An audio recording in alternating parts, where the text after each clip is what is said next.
নমস্কার বন্ধুরা, বহুদিন পর আবার চলে এসেছি আর নতুন ভিডিও নিয়ে। আজকের ভিডিওটা হবে এইচপি নোটবুক একটা রিভিউ, যার এই সামনে যে ল্যাপটপটা দেখতে পাচ্ছ, যার মডেল নাম্বার হলো এইচপি নোটবুক 15S fr1004tu। দেরি না করে চলো এবার শুরু করা যাক। Let's start.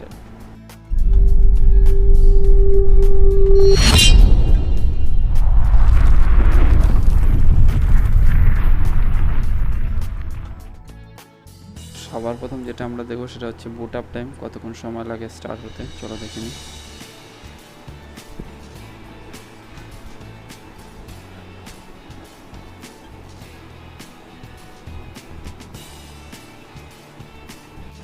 (9.9 সেকেন্ড লাগে, তো অলমোস্ট 10 সেকেন্ড সময় লাগে। যেহেতু এটার মধ্যে এসএসডি রয়েছে তো বুট আপ টাইমটা অনেকটাই ফাস্ট।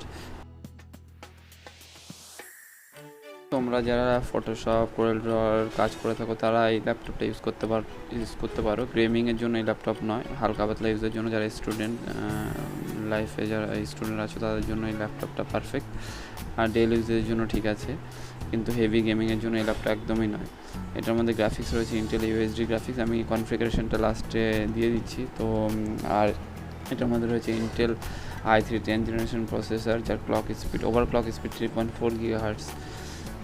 এর কনফিগারেশনটা আমি একবার বলে দিচ্ছি কি আছে এর কনফিগারেশন। এর মধ্যে প্রসেসর রয়েছে Intel i3 10th generation 1.2 GHz base frequency, আর ওভার ক্লক স্পিড রয়েছে 3.4 GHz, আর ক্যাশে রয়েছে 4 MB ক্যাশি, আর মেমোরি রয়েছে র্যাম 4 GB DDR4। এই গ্রাফিক্স কার্ড রয়েছে Intel UHD graphics card. Hard disk বা হার্ড ড্রাইভ রয়েছে 512 GB SSD। অপটিক্যাল ড্রাইভার নেই বা সিডিডিভি ড্রাইভার নেই। এটার মধ্যে ডিসপ্লে আছে 15.5 ইঞ্চ ফুল HD IPS anti glare display. Wireless রয়েছে Wi-Fi 5, আর রয়েছে HD true vision HD camera, front camera যেটা রয়েছে।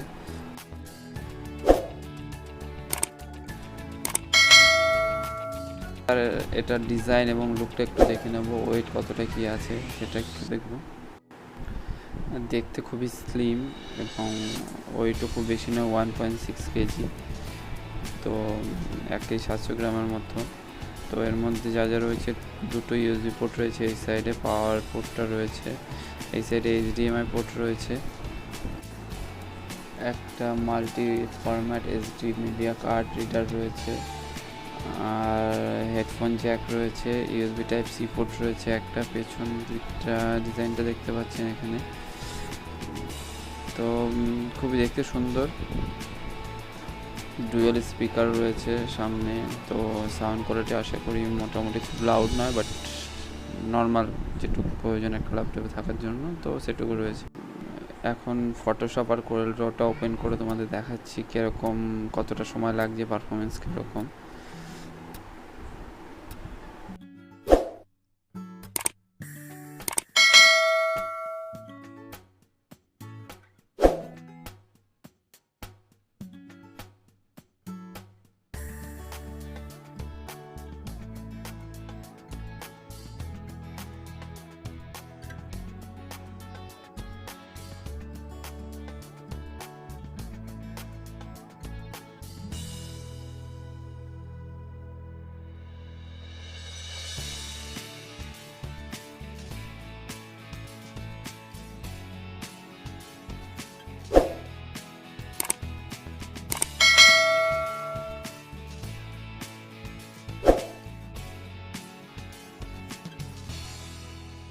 যেমন কি দেখতে পেলে ফটোশপ আর কোরেলড্র ওপেন হতে কোনো প্রবলেম নেই, খুব তাড়াতাড়ি ওপেন হচ্ছে।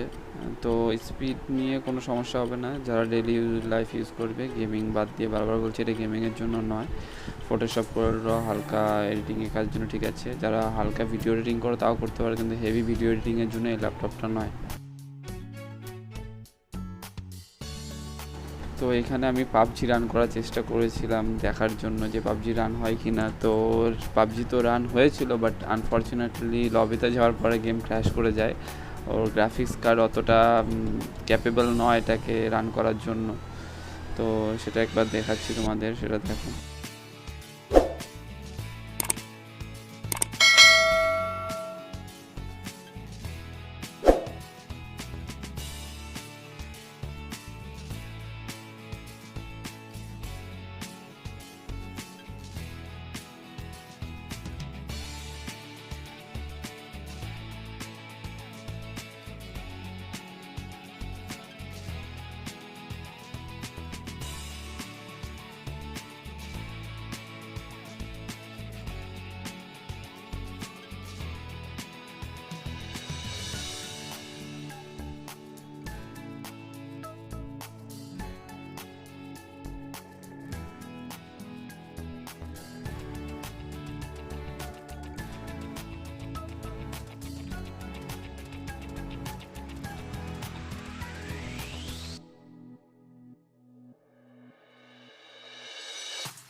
ইন্টারনেট ব্রাউজিং করতে কোনো রকম সমস্যা হবে না। তো আমি এখানে একটা 4K ভিডিও চালাচ্ছি তোমাদের পিকচার কোয়ালিটিটা দেখানোর জন্য, যে পিকচার কোয়ালিটি কীরকম আছে।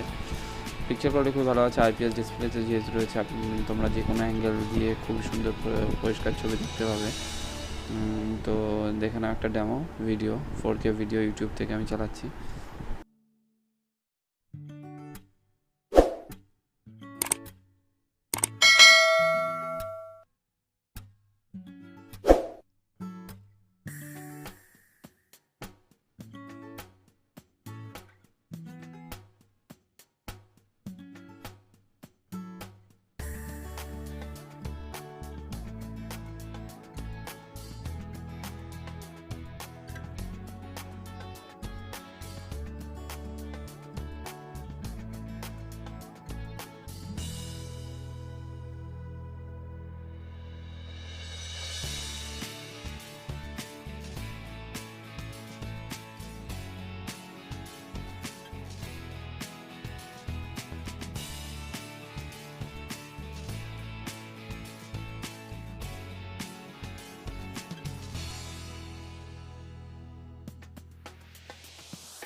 তো এর সাথে আরেকটা যেটা দেওয়া হয় আনবক্সিং বক্সের ভেতরে 65 ওয়াটের স্মার্ট AC অ্যাডাপ্টার দেওয়া হয়, যা চার্জ তোমাকে খুব তাড়াতাড়ি করে দেবে ল্যাপটপটাকে। আর ব্যাকআপ অলমোস্ট যদি তুমি কন্টিনিউয়াসলি ইউজ করো তো 4 to 5 আওয়ার্স, আর যদি নর্মাল ইউজ করো তো 7 আওয়ার্স 8 আওয়ার্স দিতে পারে। এখানে 8.30 8.5 ঘন্টা লেখা রয়েছে, কিন্তু ওরকম দেবে না।